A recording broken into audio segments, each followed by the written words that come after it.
Kim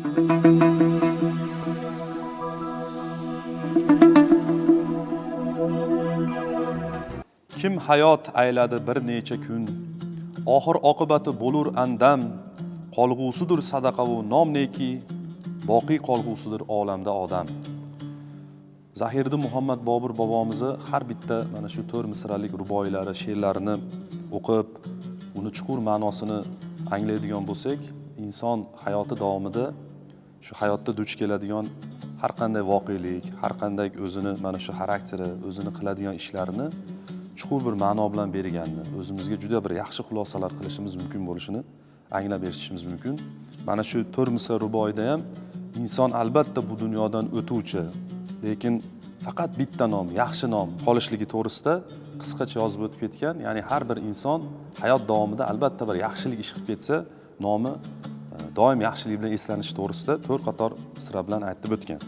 Bundan tashqari Boburnamani albatta o'qiydigan bo'lsak, u yerdagi bir har bitta yo'nalish, ayniqsa mana shu Andijonimizni har bitta go'shasi, har bitta toshi, har bitta tog'i, tabiati to'g'risida ham alohida to'xtalib o'tgan. Buni mana shu Xonobod shahrimizni tabiati, soylari, umuman ko'chalarda aylanib yurganimizda bevosita shunga guvoh bo'lishimiz mumkin.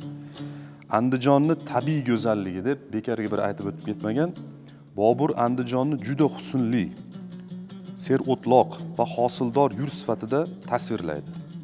Andijon obod va xushro'b, havoli joy.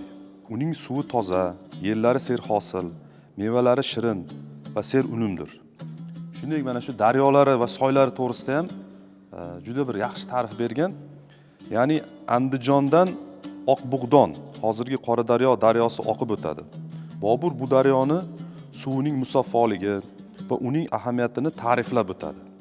Shuningdek, Bobur bobomiz hosildorligi to'g'risida ham, ya'ni mevalari qanchalik shirinligi to'g'risida ham juda bir yaxshi fikr aytib o'tib ketgan. Ya'ni bu yurtda anor, uzum, shaftoli, bodom, gilos va boshqa ko'plab mevalar yetishadi.